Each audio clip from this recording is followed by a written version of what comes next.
There are three, I guess you could call them period pieces, based in the early 1960s, as oil was being drilled out of the ground, and putting the United Arab Emirates on the world map. They're loosely and fictionally based on the experiences of Gertrude Dyke, a nurse from Saskatchewan and a devout Christian who went to the UAE not to proselytize, but to help set up the country's first hospital in the desert. And she stayed for more than 30 years, delivering babies, healing and educating the sick. She is one of Abu Dhabi's heroines, and her story was a necessary counterbalance to the other stories in Brilliant. So I will read a little bit of the beginning of the first one. Oasis, 1962.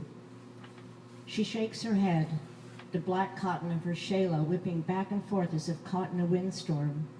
The long coil of her braids swings with the fabric. Lord, give me the words that will help. My Arabic, still new, feels small next to her need.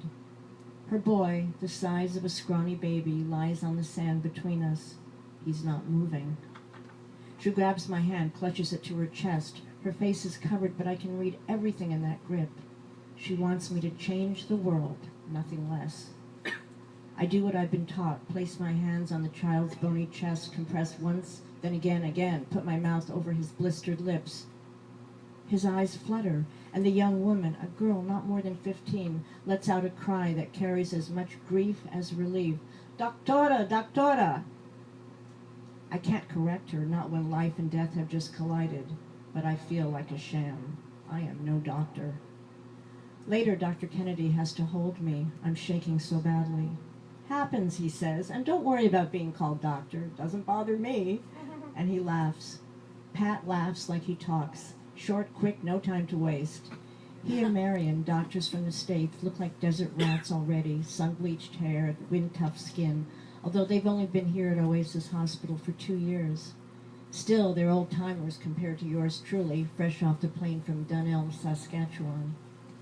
Must have sand in our veins, says Pat, by way of explaining their adaptability.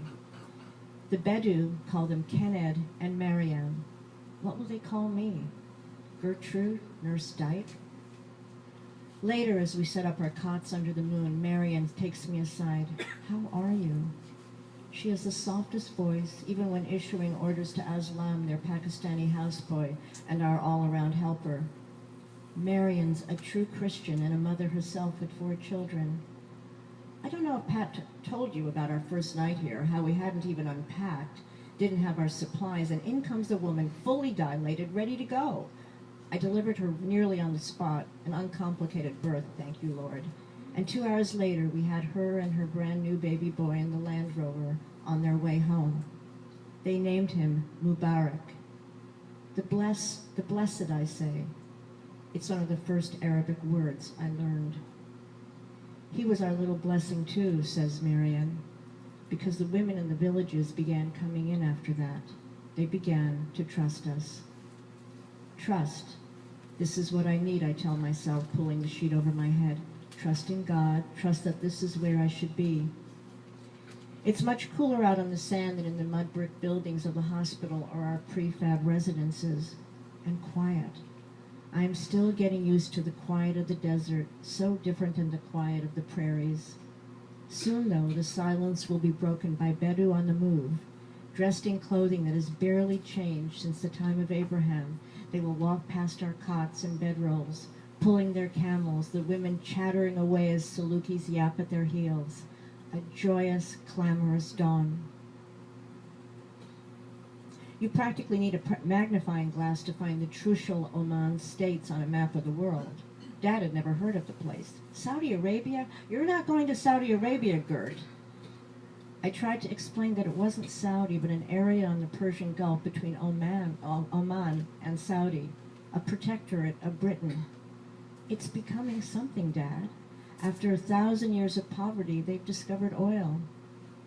They needed hospitals, doctors, nurses.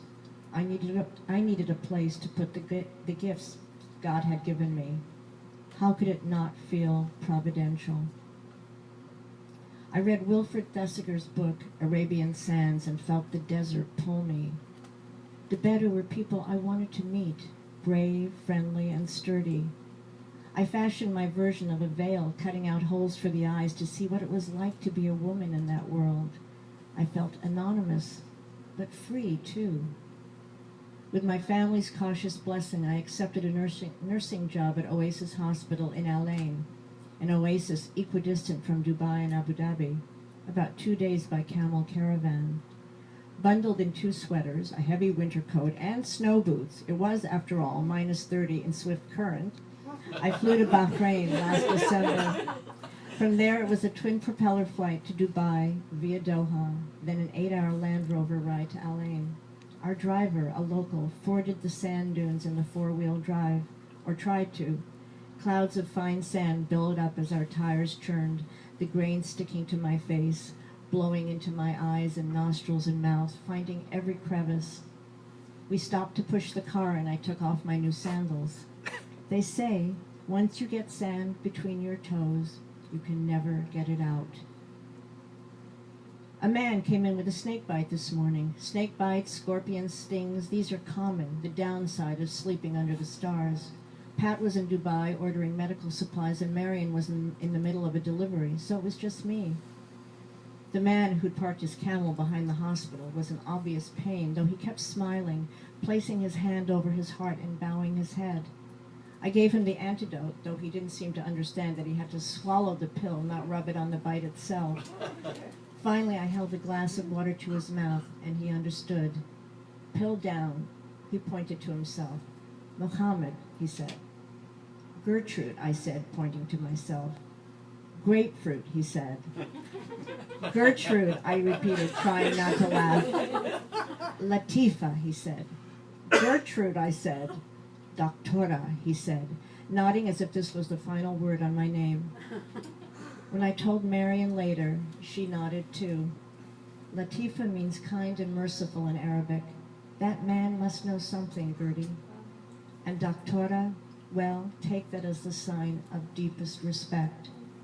From Gertrude Dyke to Doctora Latifa, quite the leap.